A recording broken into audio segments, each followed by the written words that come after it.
Pada tanggal 16 Juni Israel mengumumkan bahwa mereka telah mengambil kendali atas wilayah udara Teheran, ibu kota Iran. Mereka mengeluarkan peringatan darurat yang memerintahkan penduduk kota untuk segera mengungsi. Pada hari yang sama, Presiden AS Donald Trump mengunggah di media sosial, mendesak semua orang untuk mengungsi dari Teheran. Setelah pesan Trump, lalu lintas keluar dari Teheran lumpuh total. Jutaan orang bergegas keluar kota semalam. Perjalanan yang biasanya memakan waktu 2 jam berubah menjadi mimpi buruk 7 jam. Ini mengingatkan banyak orang pada adegan-adegan sesaat sebelum jatuhnya rezim Assad di Suriah. Masyarakat China pada umumnya cenderung sangat peka terhadap bahaya yang tiba-tiba.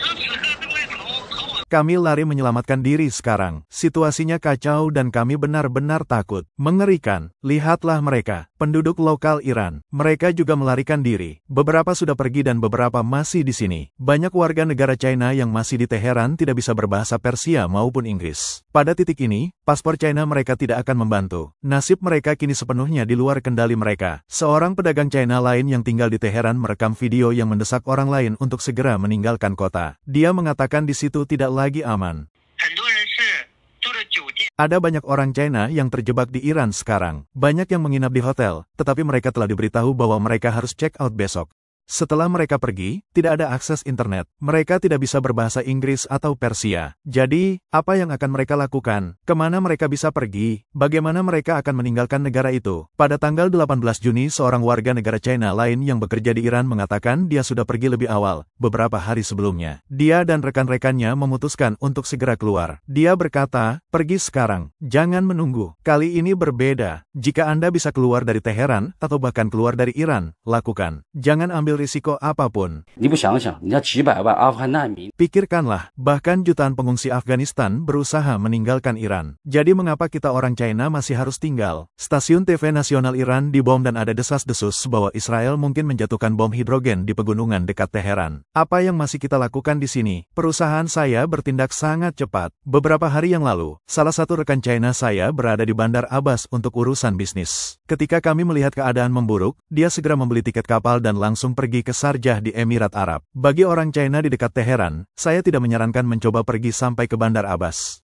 Lebih baik melakukan perjalanan ke barat melalui darat dan menuju Tabriz. Disitulah sebuah perusahaan perdagangan berada. Dari sana, Anda memiliki dua pilihan bagus untuk keluar dari negara itu. Satu melalui perbatasan barat ke Turki dan yang lainnya menuju Armenia. Pada pagi hari tanggal 16 Juni saat matahari terbit di atas Teheran, sejumlah besar penduduk terlihat mengevakuasi kota. Semua jalan utama dan jalan raya yang mengarah keluar dari Teheran macet bermil-mil. Rekaman video menunjukkan kerumunan padat di perbatasan Bazargan antara Iran dan Turki. Seorang warga China yang tinggal lama di Iran membagikan pembaruan pada tanggal 17 Juni. Dia mengatakan setidaknya 30% keluarga di Teheran telah meninggalkan kota dan melarikan diri ke tempat lain. Sepanjang hari, selain antrean panjang di pom bensin, banyak area di Teheran benar-benar sepi. Teheran telah kehilangan keramaiannya yang biasa. Di pom bensin, pengemudi hanya diizinkan mengisi 15 liter sekaligus. Setelah mengisi bahan bakar, banyak yang kembali ke ujung antrean dan mengantre lagi. Hal ini membuat waktu tunggu semakin lama. Sejak Israel membom fasilitas nuklir Iran pada tanggal 13 Juni, pemerintah Iran mulai membatasi akses internet. Untuk menghindari pemblokiran, orang-orang mulai menggunakan VPN. Meskipun banyak VPN diperlambat atau diblokir, penggunaan masih melonjak lebih dari 7 kali lipat. Media asing melaporkan bahwa Elon Musk telah mengaktifkan Starlink untuk menyediakan internet tanpa sensor kepada warga Iran, melewati kontrol pemerintah. Yang juga mengatakan, selama 2 malam berturut-turut, orang-orang di Teheran turun ke jalan untuk memprotes. Tetapi setelah bertanya-tanya, saya menemukan mereka tidak memprotes Israel. Mereka sebenarnya memprotes pemerintah mereka sendiri.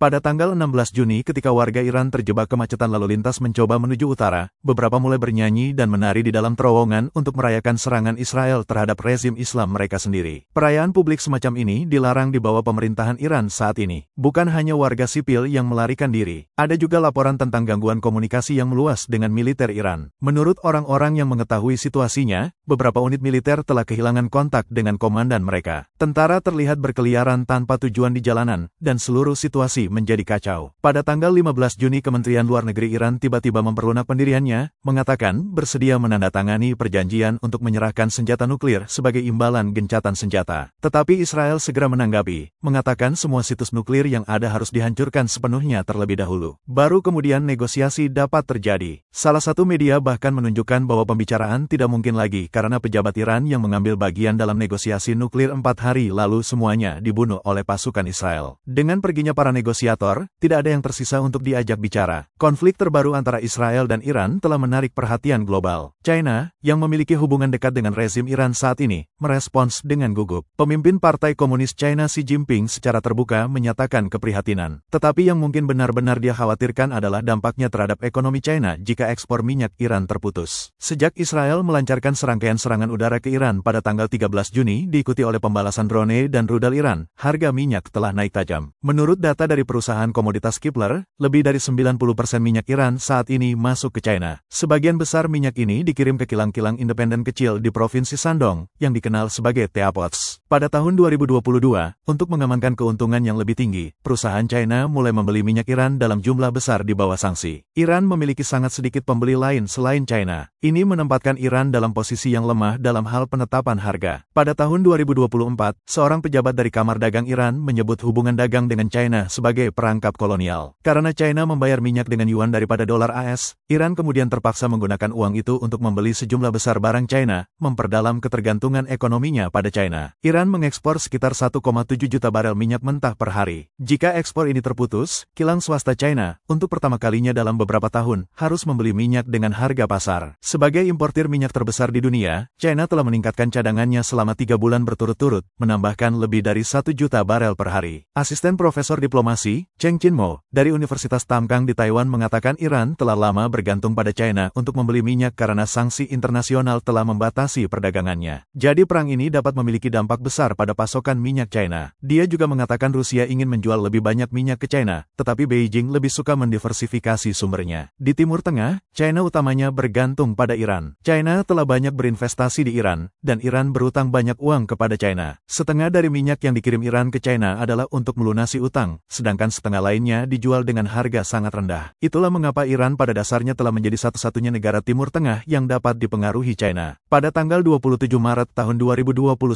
China dan Iran menandatangani kerangka kerjasama jangka panjang yang disebut Rencana Kerjasama Komprehensif China-Iran. Menurut perjanjian tersebut, kedua negara akan bekerja sama dalam keuangan, infrastruktur, perawatan kesehatan, pertahanan, dan banyak lagi. China berkomitmen untuk menginvestasikan 400 miliar dolar USD di Iran selama 25 tahun, dan kedua belah pihak akan membangun zona perdagangan bebas. Sebagai imbalannya, Iran akan memasok minyak ke China dengan harga yang stabil dan rendah serta memungkinkan China mengakses lebih dalam ke sektor perbankan dan telekomunikasinya. Kesepakatan ini adalah bagian dari Belt and Road Initiative China, tetapi 4 tahun kemudian, kesepakatan itu menunjukkan kemajuan yang lambat. Meskipun China terus mengimpor minyak Iran dalam jumlah besar, area-area utama lainnya seperti investasi infrastruktur telah tertinggal. Baru pada tahun 2023 perusahaan-perusahaan China mendapatkan beberapa kontrak besar, termasuk satu kontrak untuk membangun bandara terbesar di Iran. Perlu dicatat bahwa pada tanggal 9 Juni tahun ini, Menteri Luar Negeri Iran Abbas Araghchi bertemu dengan Duta Besar China Chong Pei-woo dan kembali mengangkat perjanjian 25 tahun tersebut. Su Suyun, Direktur Institut Nasional Taiwan untuk Penelitian Pertahanan dan Keamanan, mengatakan bahwa China terutama menggunakan sistem barter, menukar proyek-proyek teknik dan barang-barang, termasuk peralatan militer untuk minyak Iran. Ini dimaksudkan untuk memperkuat hubungan diplomatik antara Beijing dan Teheran. Tetapi meskipun hubungan ini terlihat kuat di permukaan, perang dapat mengubah segalanya. Jika rezim Iran runtuh, kesepakatan 400 miliar dolar itu akan menjadi tidak berharga. Profesor Diplomasi Cheng Chin-mo percaya bahwa Partai Komunis China membangun apa yang disebut kemitraan komprehensifnya dengan Iran pada tahun 2021 untuk menggunakan Iran sebagai basis untuk memperluas pengaruh di Timur Tengah. Tujuannya adalah untuk membawa kawasan tersebut ke dalam Belt and Road Initiative China dan mengubahnya menjadi garis depan melawan Barat. Namun sejauh ini, seluruh rencana tersebut tampaknya telah gagal. Chang mengatakan bahwa perjanjian 2021 seharusnya menjadi rencana investasi infrastruktur besar, 400 miliar dolar USD selama 25 tahun. Tetapi sekarang, kurang dari 4 tahun kemudian, kelangsungan hidup rezim Iran saat ini sudah dipertanyakan. Investasi infrastruktur yang dilakukan China di Iran sekarang pada dasarnya hilang. Kegagalan serupa telah terjadi dalam proyek-proyek Belt and Road lainnya di seluruh China Tenggara dan Tengah. Pada tanggal 17 Juni Presiden Trump mengunggah secara online, mengklaim kendali penuh atas wilayah udara Iran dan mengatakan mereka telah menemukan pimpinan tertinggi Iran Ali Khamenei. Dia menuntut penyerahan tanpa syarat Iran dan memperingatkan bahwa kesabaran semakin menipis. Tujuan Trump dan Israel adalah untuk menghapus pengaruh China dan Rusia di Timur Tengah. Dengan begitu, AS dapat mengalihkan fokusnya ke Indo-Pasifik dan menghadapi ancaman dari China. Jika Iran mengalami kekalahan serius, pengaruh China di kawasan itu akan mulai menyusut. Strategi AS jelas, memusatkan upayanya untuk berurusan dengan Partai Komunis China. Chong menambahkan bahwa China telah lama mendukung rezim Assad di Suriah, yang telah runtuh.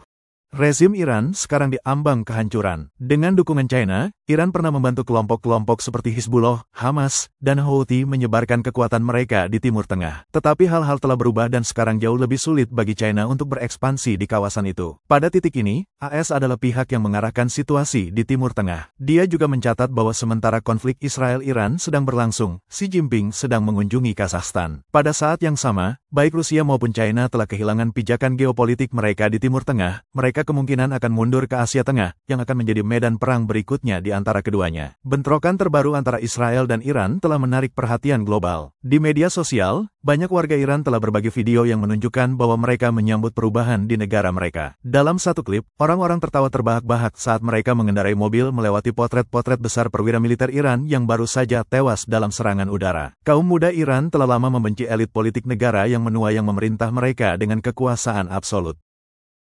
Militer Israel tidak hanya membom markas intelijen militer Iran, tetapi juga menghancurkan gedung Kementerian Kehakiman. Seorang warga Iran mengatakan Kementerian Kehakiman adalah yang terburuk, terus-menerus menindak siapapun yang berani bersuara. Mereka berkata, jika Anda tidak patuh, mereka mengadili Anda. Sudah saatnya mereka merasakan diadili oleh bom. Sebuah video yang tersebar luas secara online menunjukkan warga Iran duduk di atap menonton rudal Israel menghantam target Iran. Satu adegan menangkap terminal bahan bakar besar di Teheran yang dilalap api. Video lain menunjukkan warga Iran menonton dengan tenang saat pasukan Israel melakukan serangan yang ditargetkan terhadap pemimpin otoriter mereka. Seorang penonton berkomentar, warga Iran tahu bahwa gaya serangan pemimpin terlebih dahulu ini tidak akan membahayakan rakyat biasa. Bahkan, banyak yang mungkin senang melihat pemimpin mereka pergi lebih dulu. Situasi ini juga dibandingkan dengan dinasti Qing akhir ketika aliansi 8 negara berbaris ke Beijing dan banyak penduduk lokal membantu memandu mereka, menyediakan tangga, membawa makanan, dan bahkan mengumpulkan intelijen untuk mereka. Komentator Du Jiang membagikan cerita sebelumnya. Seorang pria berusia 60-an di Wuhan pernah mengatakan kepadanya bahwa jika AS berperang dengan Partai Komunis China, banyak orang akan membantu memandu pasukan Amerika. Pria itu berkata, saya akan menjadi salah satunya. Dalam adegan lain dari Teheran, seseorang berdiri di jembatan penyeberangan memegang tanda dalam bahasa Inggris yang berbunyi, Israel, tolong targetkan Khamenei dan gedung penyiaran Republik Islam Iran.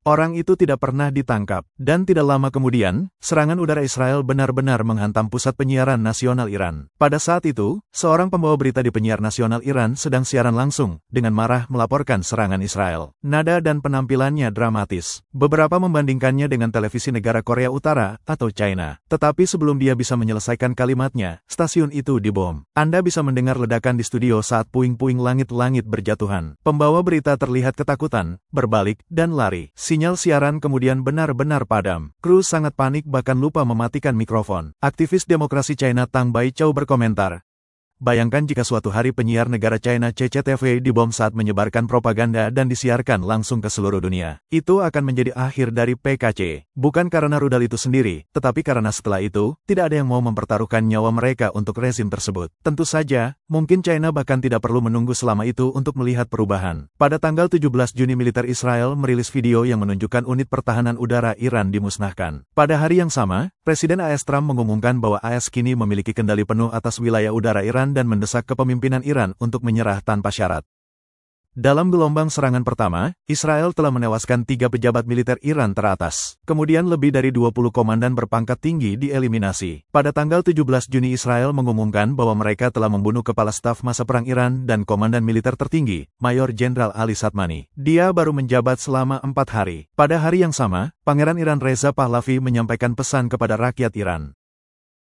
Hami Hanona.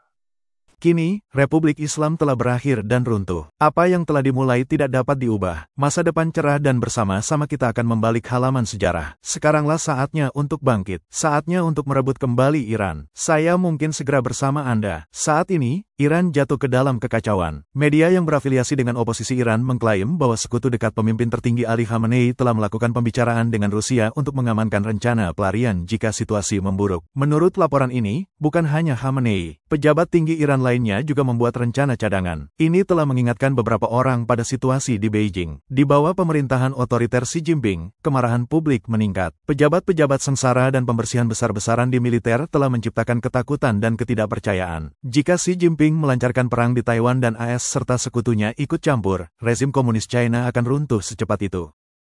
Baru-baru ini, Presiden Belarusia Alexander Lukashenko mengunjungi China. Dia dan Xi Jinping menggambarkan satu sama lain sebagai teman sejati dan mitra yang baik. Kemudian Xi Jinping pergi ke Kazakhstan di mana kedua belah pihak menyebut hubungan itu sebagai pilar dukungan yang kuat. Bagi beberapa pengamat, tampaknya Xi Jinping mungkin merencanakan jalan keluarnya sendiri, mungkin melihat Asia Tengah sebagai tempat mundur yang aman.